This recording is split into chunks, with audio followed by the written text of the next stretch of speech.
Dans l'ombre des sociétés secrètes, le pouvoir se paie au prix du sang, et même les âmes les plus loyales ne peuvent échapper à leur propre damnation. Sagesse africaine.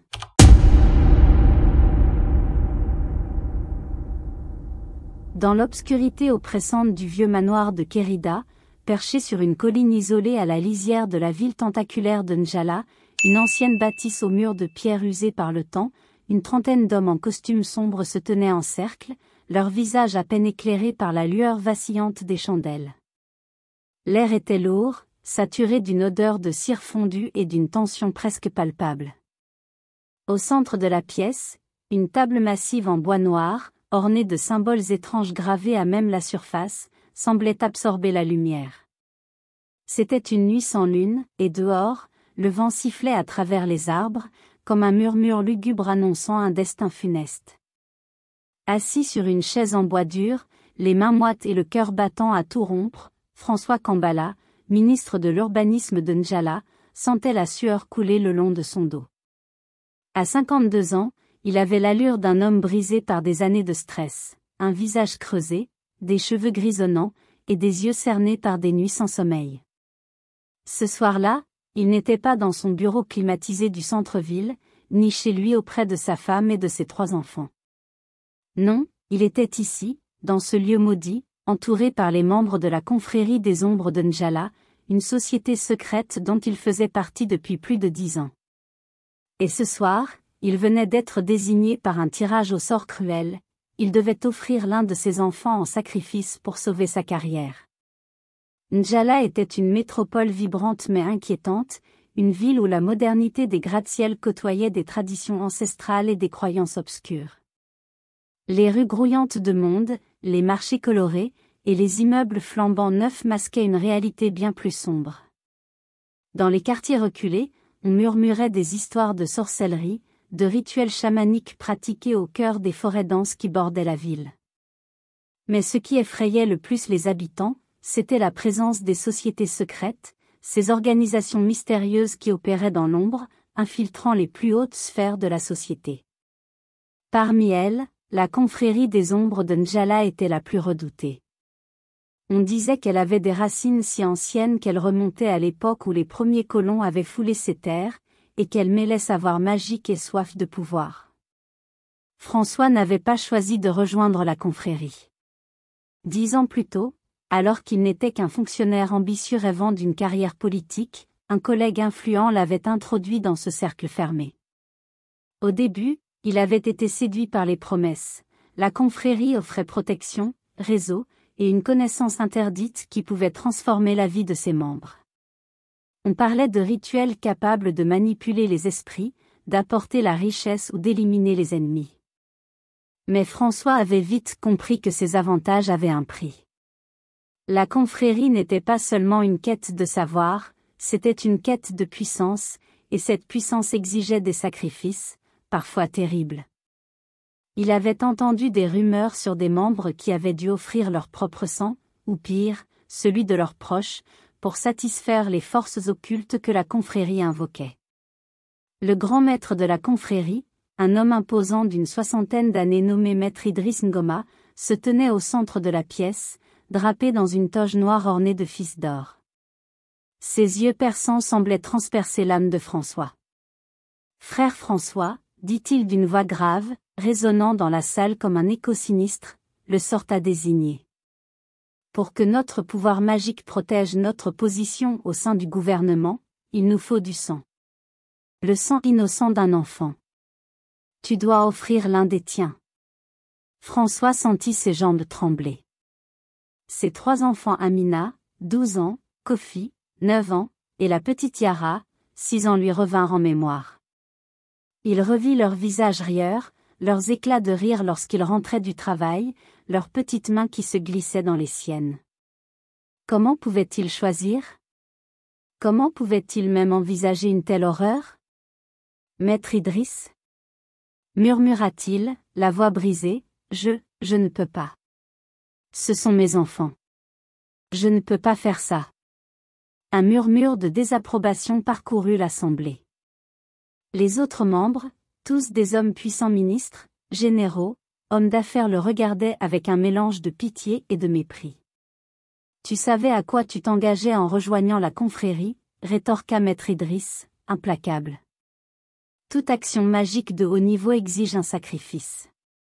Si tu refuses, tu trahis notre pacte. Et tu sais ce qui arrive à ceux qui trahissent la confrérie. François déglutit péniblement. Il savait. Il avait entendu des histoires de membres qui avaient tenté de fuir, pour finir retrouvés morts dans des circonstances mystérieuses, leur corps mutilé, leur âme damnée. François repensa à la manière dont tout avait basculé, 3 jours plus tôt. Il était ministre de l'Urbanisme depuis seulement 6 mois, un poste qu'il avait obtenu grâce à la confrérie. À Ndjala, le pouvoir politique était un jeu dangereux, et le président de la République, le général Issa Tamba, était un homme imprévisible. Issa avait pris le pouvoir par un coup d'État 5 ans auparavant, et depuis, il gouvernait d'une main de fer, éliminant quiconque osait le défier. François, comme beaucoup d'autres ministres, lui avait juré fidélité, mais cette fidélité n'était qu'une façade.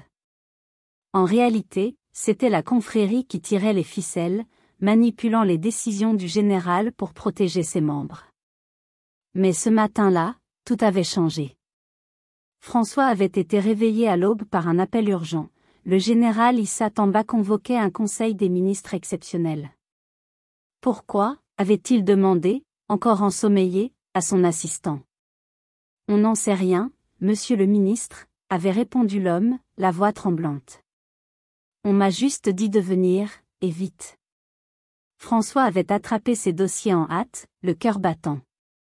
Arrivé au palais présidentiel, une bâtisse imposante au cœur de Ndjala, il avait rejoint les autres ministres dans une salle de réunion immense, où l'atmosphère était lourde d'angoisse. Le général Issa Tamba était entré, entouré de ses gardes du corps, son visage impassible. « Messieurs, avait-il annoncé sans préambule, j'ai fait un rêve cette nuit. Un remaniement ministériel est inévitable. Certains d'entre vous partiront. D'autres arriveront. Mon porte-parole, Rigobert Mbala, vous donnera les détails. » Un silence glacial avait suivi. Un remaniement ? Après seulement 6 mois ? François avait senti son estomac se nouer. Il savait ce que cela signifiait, perdre son poste, c'était perdre son influence, sa richesse, et peut-être même sa vie. À Ndjala, les anciens ministres tombés en disgrâce avaient tendance à disparaître. François releva les yeux vers Maître Idriss, cherchant une lueur d'espoir. « S'il vous plaît » murmura-t-il, il doit y avoir un autre moyen. Je ne peux pas sacrifier mon enfant. Laissez-moi trouver une autre solution. Maître Idriss plissa les yeux, réfléchissant. Très bien, dit-il enfin. Si tu refuses de donner le sang de ton sang, tu peux le remplacer. Mais il nous faut un enfant, vivant, pour le rituel. Trouve-en un, et ramène-le ici dans 2 jours. Sinon, ce sera toi qui paieras de ta vie. François sentit un mélange de soulagement et de terreur l'envahir. Il avait une chance, aussi infime soit-elle, de sauver ses enfants. Mais il devait trouver un autre enfant, un innocent, pour satisfaire les exigences de la confrérie. L'idée le révulsait, mais il n'avait pas le choix. Il hocha la tête, les larmes aux yeux. « Je le ferai, » murmura-t-il. Les membres de la confrérie se dispersèrent, leur limousine noire s'éloignant dans la nuit, laissant François seul avec sa conscience tourmentée. De retour chez lui, dans sa villa cossue du quartier huppé de Ndjala, François passa une nuit blanche. Il ne pouvait pas se résoudre à impliquer ses propres enfants, mais l'idée d'enlever un autre enfant le hantait. Il pensa à ses années dans la confrérie, à tout ce qu'il avait vu et fait pour grimper les échelons. Il se souvenait des premières réunions, où on lui avait promis la connaissance ultime, une connaissance qui pouvait changer sa vie. Mais au fil du temps, il avait compris que cette connaissance n'était qu'un prétexte. Ce que la confrérie voulait vraiment, c'était le pouvoir, un pouvoir qui passait par des pactes avec des forces obscures, des forces qu'il avait appris à craindre. Le lendemain matin, François prit une décision. Il ne pouvait pas faire ça seul. Il avait besoin d'un homme de main, quelqu'un qui n'aurait aucun scrupule. Il pensa immédiatement à Victor Samba, un ancien militaire devenu tueur à gages, un homme qu'il avait déjà engagé pour des tâches délicates. Victor était grand, imposant, avec un regard froid et une cicatrice qui barrait sa joue gauche.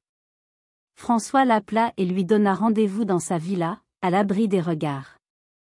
« Victor, » dit François, la voix tremblante, lorsqu'ils furent seuls dans son salon. « J'ai besoin de toi pour un travail. Un travail urgent. » Victor croisa les bras, impassible. « De quoi s'agit-il » demanda-t-il. François prit une profonde inspiration. « Je veux que tu ailles dans une école primaire, n'importe laquelle, et que tu enlèves un enfant. Un enfant de 7 ou 8 ans. Tu le mets dans le coffre d'une voiture, et tu me le ramènes ici. Vivant. » Victor haussa un sourcil, mais ne manifesta aucune émotion. « C'est un sale boulot, » dit-il simplement.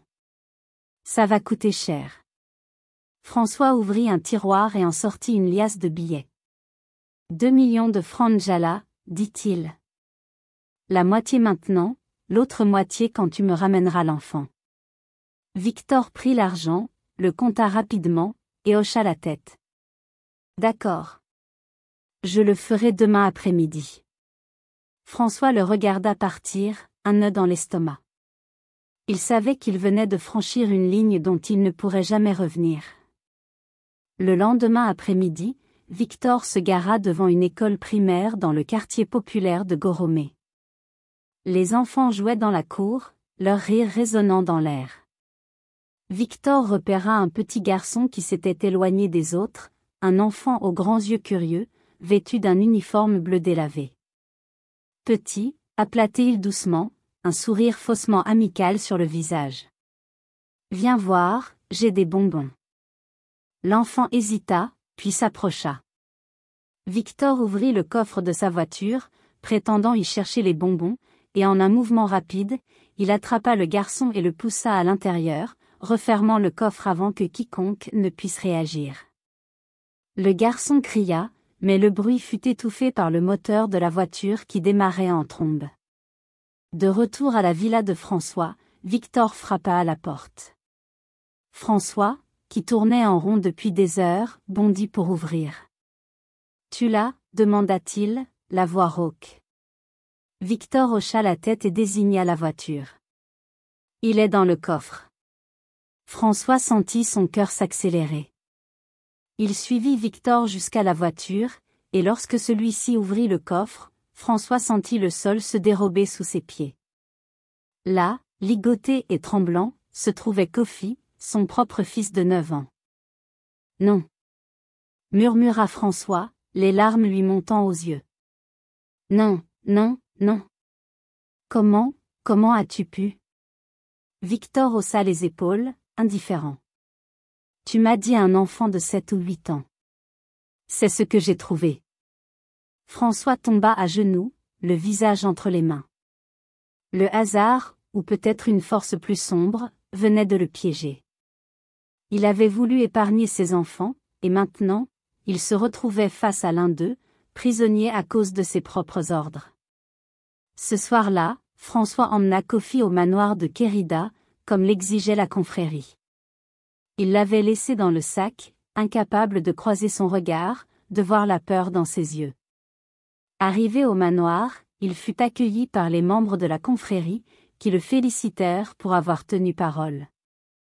Mais lorsque Maître Idriss ordonna à François de sortir l'enfant du sac et de le poignarder lui-même, François sentit son monde s'effondrer.